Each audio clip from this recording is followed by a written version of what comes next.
by Dana Abercrombie, The Coalition, one of the points that really stood out for me was no matter how great of an athlete you are, because you're a woman, you get judged. Oh, this is a violent sport. Or why is she not wearing a dress?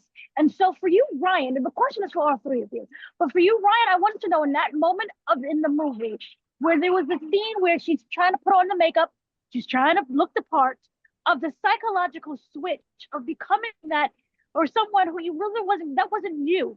You was kind of uncomfortable and you expressed that. Can you talk about that psychological like breakdown of that? And for Claressa, if that scene was true, of trying to kind of fit the mold of other people, but realizing that is not for you. And for Brian, for that character of being supportive, even though you will never be placed in that position because you're a man.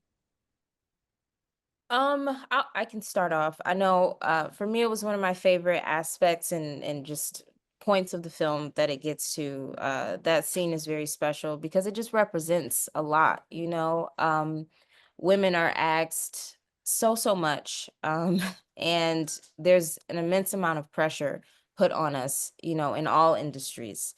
And I think that to have that mindset Clarissa had of understanding who she was even then at that young age is something that I think is so special. And I think a lot of us need to see um, that we don't have to fit into these molds and these ways that people feel like we need to fit into in order to be marketed a certain way, in order to be respected. It's something that I think is powerful, and I think it needs to be seen.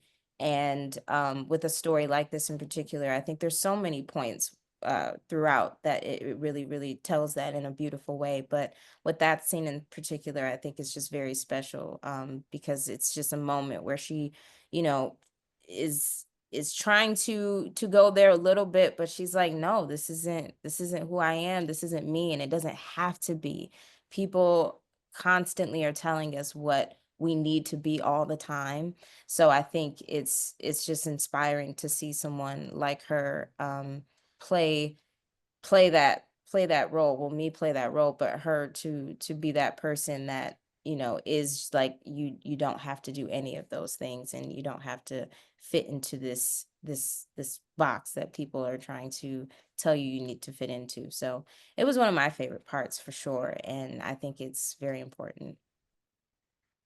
Um, me just to piggyback off of it, being the woman that I am, and when I even turned professional, I wasn't a trash talker in the amateurs. I mean, you can see in the movie where the girls are walking past me talking trash because they're older and I'm only 17, and they're trying to like let me know like, hey, you messing with the big girls now, right? And they were kind of intimidated, and I was like, what? You girl knows that she don't know that I'm from Flint, I'm from the streets. And Jason was always telling me to keep it inside the ring and don't let the trash talk get in my head.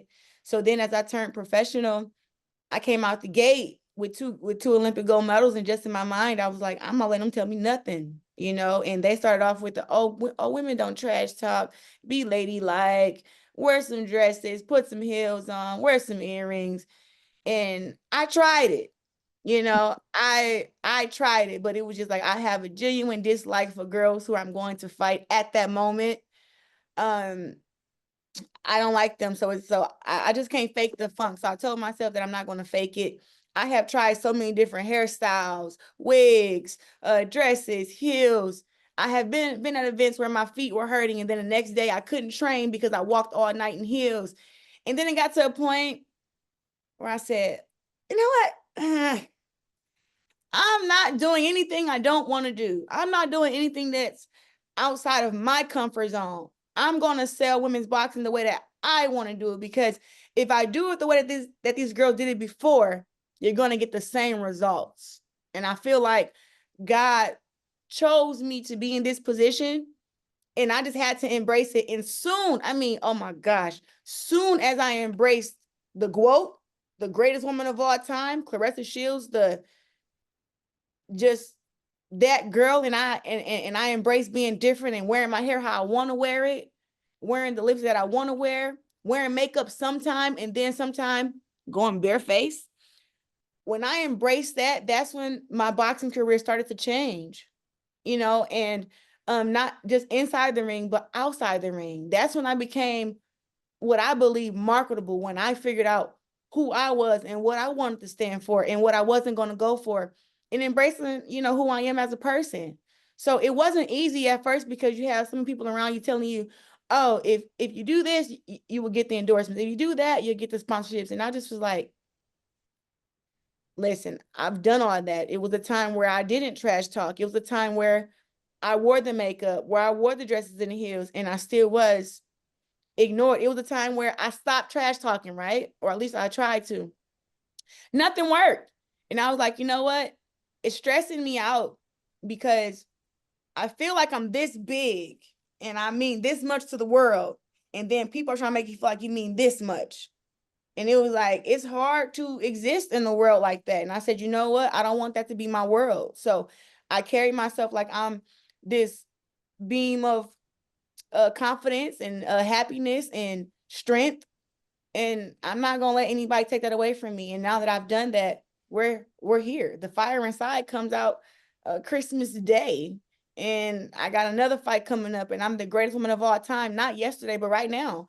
And I just embrace that, and don't let nobody try to make me feel small. And I think that's one of the biggest things that, I see it on the film, in the movie, and I was like, I remember trying to wear this stupid lipstick. I remember this stuff.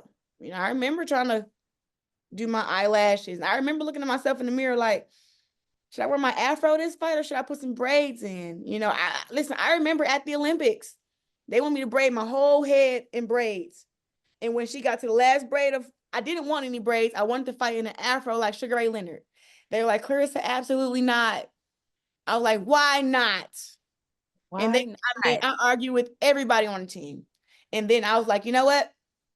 I'll let you guys braid the hair. Braid it. But then when I got to the end part, I said, leave that last braid out. They're like, Claressa, I said, leave it out. That's the compromise I got for you guys. I want this piece of hair out because it makes me feel like I'm a beast. Leave it out. And they left it out. And so every fight in the Olympics, I fought with one braid, not braided in the front, and I would curl it to the front. And after the fight, it'd be all poofy and curly. But I was like, so what? I want to have a whole head of this. So this is what we're doing. And everybody's like, okay, at least some of it's braided. Okay. I don't really want to say too much about that, because look, there's so much to be said. Being in any industry while Black has so many standards that aren't set by us all the time. There's all different kinds of ways that we're supposed to be. And what's great about what I got to come in and witness is that we are literally just following the guidelines that Claressa set. Like this is what she lived, this is what she did. And we all know the standards for Black women are so high, so high, so ridiculously high, and so rarely afforded the attention that is needed. Like so rarely do we give Black women their flowers for what they deserve. And what I loved about this movie is that it's undeniable. You can't there's no way you can't give Claressa or Ryan their flowers for this, because it's happening in real time. Like it's happening in real time. It's in my privilege of being a man and those standards of being a man, my job was to be of service and to be there and to witness and to watch and to carry what couldn't be carried. That's it. You know what I mean? Like that's all I wanted to do, was make sure, like, that, because the strength, truly came from the story of these two women, the performance of Ryan. Like, so I knew that it didn't really matter much about how I felt about it. It was to bear witness. Like that's all I was there, was to bear witness and carry the story. And if needed be, to stand shoulder to shoulder with Ryan, and make sure that she knew that she was safe and protected, that her feelings were valid, that she was going in the right direction. Like, like that I was of service. Like that I was truly of service for this movie. And I'm so grateful to know that women like Claressa exists. You know what I mean? Like to know that women like Ryan exists, to know that they stand so deeply in their individuality and really don't, I mean, pardon my French, give a fuck what anyone has to say. You know what I mean? At the end of the day, there's no one way to be a Black woman or a Black person in this world, and we damn sure aren't going to sit by the guidelines made by somebody else to tell us how we're supposed to be. And I think that that's what this story really Yes. embodies, and really it really reaches far and wide, is that we are all things, man. Like, we still making up new ways to be today, like, and we doing it in our sleep, and then we're gonna do it tomorrow, and then it's gonna, like, that's the greatest thing. Like, to watch Claressa with this gold necklace on, with her head up, you know what I'm saying? Like, it's like, it's so, it just charges me every single time, and so, you know, like I said, I'm just a man bearing witness. I am here to support my sisters, to stand, you know, shoulder to shoulder with them, behind them, beside them, you know what I mean? And just stand in gratitude of it. So, you know, thank you for raising the bar and setting new standards for everyone else to follow. So